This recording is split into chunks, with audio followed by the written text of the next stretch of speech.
దీప్తి మన్నే తెలుగు బుల్లితెర ప్రేక్షకులకి పరిచయం అవసరం లేని పేరు. 2017లో పద్మావతి సీరియల్తో తన సిల్వర్ స్క్రీన్ ఎంట్రీ ఇచ్చిన దీప్తి ప్రస్తుతం జగదాత్రి సీరియల్తో అలరిస్తున్నారు. ఈ బిజీ లైఫ్లో కూడా సోషల్ మీడియాలో యాక్టివ్గా ఉంటూ రెగ్యులర్ అప్డేట్స్ని ఎప్పటికప్పుడు ఫ్యాన్స్తో పంచుకుంటారు. అయితే రీసెంట్గా తను త్వరలో పెళ్లి చేసుకోబోయే వ్యక్తిని పరిచయం చేసింది దీప్తి. తనకు కాబోయే భర్త పేరు Rohan. You are the person I'm waiting for అంటూ తనతో కలిసి చేయించుకున్న బ్యూటిఫుల్ ఫోటోషూట్ పిక్స్ని షేర్ చేసింది.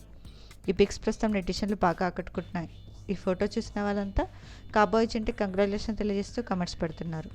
దీప్తి షేర్ చేసిన ఆ ఫొటోస్ మీకోసం.